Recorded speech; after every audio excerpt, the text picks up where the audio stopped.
Hey, salut à tous la famille, j'espère que vous allez bien. Aujourd'hui, on va se retrouver pour une toute nouvelle vidéo, la troisième de la série. 3 sur 7, les amis, on est bientôt à la moitié. Donc aujourd'hui, je vais vous parler de la génétique des ergostes. J'espère vraiment que la vidéo précédente, donc celle d'hier et celle du clown, donc celle du clown pour il y a 2 jours et celle du pi pour hier. J'espère vraiment que les vidéos elles vous plaisent. J'ai pas mal de bons retours sur ça, donc je suis assez content. Après, c'est vrai que j'ai pas vraiment beaucoup de vues en fait sur les vidéos, mais je pense que ça viendra avec la suite. Je pense qu'elles se développeront un peu plus rapidement donc, par la suite. Mais là, donc du coup, aujourd'hui, je vais vous parler donc du gène Deserghost. C'est de toute façon dans la continuité de l'endossement que je vous avais fait en fait sur les réseaux. Donc voilà, les amis, j'espère vraiment que les vidéos elles vous plaisent. Et j'espère vraiment en fait que les gènes que je vous propose à côté, donc à côté du Deserghost, du clown, du pi, vont vraiment vous plaire et vous plaisent vraiment. Je vais essayer de mettre un peu plus de combos, un peu plus de mutations en fait en combo, en double visuel ou alors vraiment en fait en double codom sur le récessif. Je vais voir ça, je vais essayer de voir ce que je peux faire. Je vous laisse le générique les amis et on se retrouve juste après.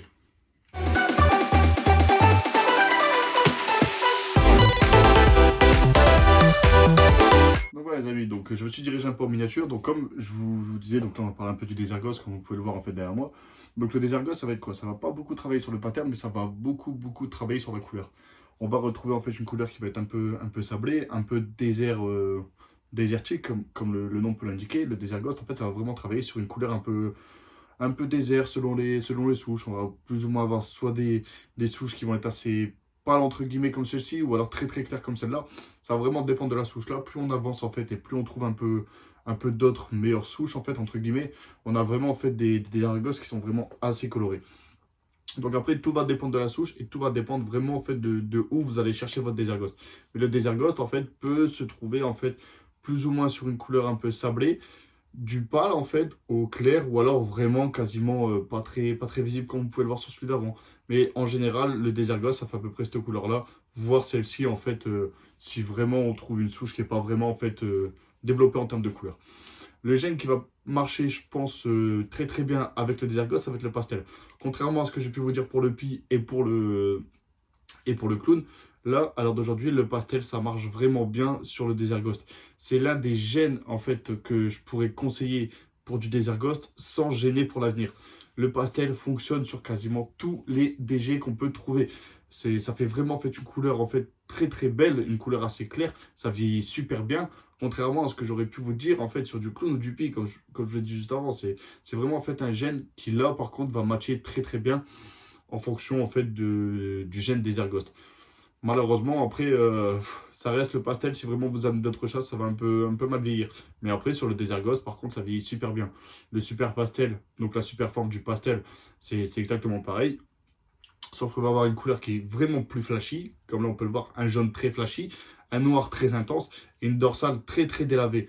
On va avoir du coup les marquages de la dorsale qui vont être très délavés. Le marquage des flancs qui vont être très noirs en fait et très nuancés. Et on a toujours en fait la marque typique des super pastels, la grosse tache blanche sur la tête. Mais on retrouve une couleur qui est jaune flashy sur le flanc et du noir en fait qui est très intense. Le Désergos, c'est ce qu'il va apporter. Et le pastel ou super pastel va venir nuancer en fait cette couleur flashy pour le jaune et ce noir en fait vraiment intense qu'on pourra retrouver. Le Enchi, je ne pouvais pas faire du Désargos sans parler de Enchi. Le Enchi, c'est un gène qui modifie énormément le pattern et la couleur. Le Enchi, pour moi, sur quasiment toutes les génétiques dont je vais vous parler, le Enchi ressortira parce que c'est un gène qui match quasiment avec tout. Ça vient travailler et sur le pattern, donc là, comme on peut le voir sur les motifs, mais aussi sur la couleur. Ça va venir un peu jaunir, voire oranger selon les souches qu'on aura. Vraiment la couleur. Et c'est vraiment en fait un gène qui va travailler uniquement sur la modification du pattern et ramener un peu de couleur en fait sur celle-ci. Là, donc du coup, le Desert Ghost Enchi, on va rajouter le Pinstripe. Donc le Pinstripe, comme je vous l'avais dit pour le clown et le pi, c'est un gène en fait qui va venir un peu ligner en fait tous les motifs qu'on pourrait trouver. Le pinstripe, on va le voir en fait énormément sur le marquage de la tête, qui est très présent. Mais après, on va voir du coup sur toute la dorsale et sur toute la lignée des flancs, on va voir justement des lignées en fait qui sont très fines, un peu comme des traits en fait. Là, c'est le henchi en fait fait plus de vagues que le motif habituel sur le snake. Et le pinstripe va venir en fait ligner tout ça. Il va venir affiner tous les traits et faire vraiment que des petits traits. Là, du coup, le Desert Ghost Lemon Blast, donc Desert Ghost, Pinstripe, on peut le voir avec en fait les lignées. et le pastel pour le jaune intense en fait qu'on va retrouver. C'est vraiment, vraiment des combos en termes de pastel qui vont vraiment bien marcher. J'insisterai jamais autant avec du pastel que sur du Desert Ghost. Là, on retrouve en fait vraiment les motifs du pinstripe. Donc, on retrouve quand même beaucoup plus de motifs qu'avec le Henshi juste avant. Mais le Henshi va venir un peu effacer avec le pinstripe. Là, à l'heure d'aujourd'hui, on a vraiment que le pinstripe qui est présent avec du pastel. Le pastel va jouer sur la couleur et le pinstripe sur les motifs. D'où le motif assez important. Le champagne Desert Ghost, c'est pour moi le champagne un gène qui est très très oublié. Le champagne fait partie des gènes en fait qui a un petit wobble en fait sur certains spécimens, pas tous, mais il présente une tare en fait au niveau du wobble. C'est un wobble que j'ai pas forcément sur ma femelle champagne, mais du coup je vous présente quand même le champagne DG parce que je trouve que le champagne en fait Desert Ghost fait vraiment en fait une couleur sablée sur le champagne, tout en gardant en fait un aspect champagne pour ces spécimens. Là, c'est vraiment en fait pour moi un contraste entre le champagne, le côté un peu désert et vraiment en fait la différence de marquage avec ces nuances noires foncées en fait. Je trouve que ça match vraiment bien. Le champagne en fait ça fait vraiment de jolis trucs. Après, attention à ce qu'on entend sur le champagne et attention à ce qu'on peut mettre avec du champagne. Donc là, on reprend la même bête, mais on va rajouter du Henshi. Donc là, le champagne Henshi DG. Donc là, comme on peut voir, c'est du coup quelque chose qui va être un peu plus, en termes de couleur, moins flashy. Mais en fait, là, on est sur un spécimen juvénile en grandissant. En grandissant, pour moi, ce spécimen va récupérer énormément de couleurs, va développer énormément de couleurs assez claires. Et en fait, va vraiment très très bien être marqué en fait en termes de pattern jaune pour la dorsale complète.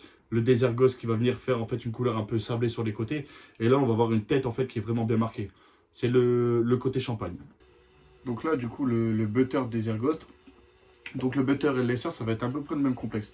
On va voir, le butter et le laisseur, c'est exactement le même complexe, c'est exactement la même génétique. C'est juste en fait des souches différentes.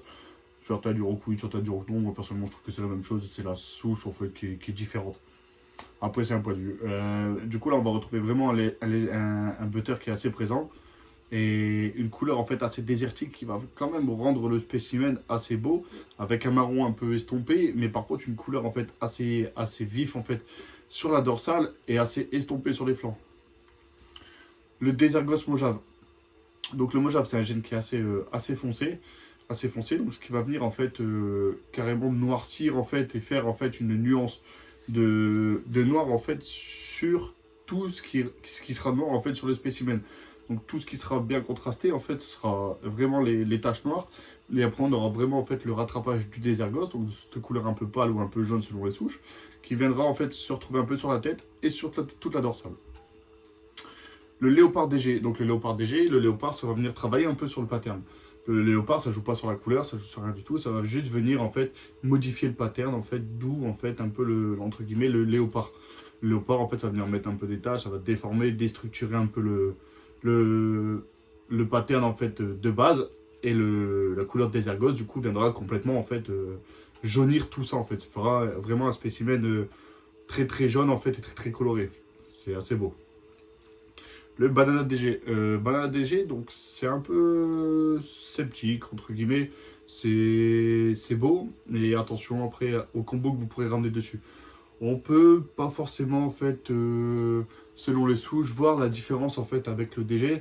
Là, on retrouve quand même un spécimen qui est beaucoup plus en fait jaune au niveau des flancs et beaucoup plus en fait marron et un peu plus foncé au niveau de la dorsale et des taches. On a plutôt un banana normalement qui est assez un peu violacé ou un peu rosé.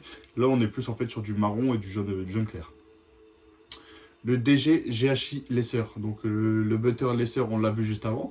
Et là, comme on peut le voir, le GHI va venir travailler complètement sur le pattern. Et il va venir complètement dégrader en fait tout ça. Il va dégrader le pattern complètement comparé au butter DG qu'on a vu juste avant. Il va venir dégrader tout ça et assombrir. Le GHI, ça fait un travail quand même assez sombre sur les spécimens. Et ça va venir en fait donner un motif assez spécial aux bêtes. Le Bumblebee DG. Donc le Bumblebee, c'est du Spider Pastel DG. Le Spider, il est très visible en fait avec la couleur. Là, on voit très bien la couleur en fait du Spider avec... on voit très bien la couleur du pastel avec le DG. C'est vraiment une couleur jaune flashy. C'est ce qui est vraiment beau. Et là, le Spider, même si le Spider en fait est reconnu comme un gène avec une tare, ça donne quand même un pattern assez ouf, je trouve, moi personnellement, et une remontée de blanc au niveau des flancs, et je trouve vraiment que ça rend bien. Donc là, le Desert God Genetic Stripe, c'est un gène récessif. Le Genetic Stripe est un gène récessif. Donc là, on retrouve vraiment en fait une bête qui sera alignée de la tête jusqu'au bout de la queue, et vraiment une couleur en fait désertique sur cette remontée. Le Genetic Stripe justement est justement de cette couleur un peu marron foncé, marron clair, avec une petite nuance. Et là, le Desert Ghost va être très visible sur la dorsale et venir un peu en fait estomper tout ça. Là, si on rajoute le laisseur avec, donc le laisseur et le butter, je vous rappelle que c'est la même chose, on va avoir une bête qui sera toujours lignée, mais avec une couleur, comme on peut le voir, qui est assez vif en fait sur la dorsale et un peu plus effacé, un peu plus avec un ton de dégradé un peu plus apprécié, sans motif, sans rien. Vraiment un ton dégradé qui fait vraiment bien. Moi personnellement, j'adore tout ce qui est ligné, donc qui rend vraiment bien sur le spécimen. Le Hippo DG, moi personnellement j'adore le Hippo et j'adore de plus en plus le Hippo. Et le Hippo DG, je trouve que c'est une des combinaisons qui pourrait rendre le mieux avec n'importe quel combo à côté. On pourrait, je pense, rajouter n'importe quel combo à côté, on n'aurait pas de difficulté en fait à faire quelque chose de beau parce que le Hippo et le DG ça fonctionne très bien. On a toujours le côté en fait du DG et le Hippo. Là, c'est vraiment un coup de cœur que je vais vous montrer. Je voulais pas forcément ramener le spot nose dessus, mais le clown DG, c'est quelque chose de beau que vous avez vu en fait sur la vidéo du clown. Mais le spot nose va venir en fait faire un pattern de dingue. On voit le spot nose qui est présent de ouf sur la tête avec le clown et qui va faire en fait vraiment une bête en fait noir foncé sur la dorsale. Tous les motifs vont être noir foncé. Et un jaune en fait un peu passé et un jaune un peu... Donc voilà les amis, donc là on arrive à la fin, je vous ai montré un peu plus de combos, je vous ai montré un peu plus de récessifs, là on en a eu 4. Je vous ai un peu en fait donné plus mon avis en fait sur la génétique même du DG. Moi personnellement, le DG je trouve que c'est un gène à travailler. Après attention, ça reste vraiment du récessif, là en termes de cote, le Desert Ghost a pris quand même pas mal de cotes à l'heure d'aujourd'hui. Ça revient en fait à la mode entre guillemets, c'est très travaillé. Donc le Desert Ghost, c'est un beau gène. Après, toujours à travailler avec modération, avec des gènes en fait qui vraiment pourront le mettre en valeur, pourront venir nuancer ce côté un peu jaune, ce côté un peu noir et ce côté un peu contrasté en fait selon les gènes que vous mettrez. Mais comme je vous montre en fait dans mes vidéos, c'est un peu le but des vidéos, c'est de vous montrer en fait qu'on peut avoir quelque chose de beau tout en ayant quelque chose de simple. On n'est pas obligé en fait de mettre de la blinde de génétique, on n'est pas obligé de mettre 5, 6, 7 gènes pour avoir quelque chose de beau. Il suffit juste en fait de taper dans des combos qui sont vraiment simples mais efficaces, qui vont venir vraiment travailler sur quelque chose que vous voulez, soit sur de la couleur, soit sur du motif. Après, tout est là la difficulté en fait de la reproduction, entre guillemets, sur le résultat de la génétique. On peut avoir vraiment quelque chose de beau, mais il faut vous donner les moyens de comprendre comment votre génétique va travailler et comment en fait le gène que vous allez ramener va modifier le gène de base, ou en fait vraiment vous projeter et vous dire si je mets du Enchi avec mon Desert Ghost, est-ce que vraiment je vais avoir en fait je sais que le Enchi dégrade en fait énormément le pattern et va ramener une couleur un peu orangée, jaunâtre. Donc là, je sais très bien que le résultat va être en fait avec un pattern dégradé et un beau jaune. Alors que vous ne pourrez pas trouver ça avec d'autres gènes comme le GHI ou autre. Mais si vous ramenez du OD, ça va être exactement la même chose. Et après, voilà, c'est vraiment comprendre en fait le but de la reproduction en ramenant les gènes que vraiment vous aurez besoin. Et c'est là en fait toute la difficulté, c'est qu'il faut vraiment vous renseigner sur les gènes que vous allez ramener dessus pour en fait comprendre un peu comment ça va travailler et le résultat que vous aurez en fait en prévisionnel. Donc voilà les amis, donc là on arrive au bout de la vidéo, beaucoup de blabla et donc du coup je vais en arrêter là. Donc les amis, on se retrouve demain pour une prochaine vidéo. J'espère vraiment que les vidéos vous plaisent et là j'espère vraiment que la vidéo du Desert Ghost vous aura plu. Je vous dis à demain les amis et n'hésitez pas à laisser votre avis en commentaire. Un gros pouce si ça vous a plu, la partagez les amis si vraiment les vidéos vous plaisent et pourraient plaire en fait, pourraient plaire à votre communauté en général. Donc n'hésitez pas les amis à les partager. Sur ce, on se retrouve demain à la même heure. À demain les amis.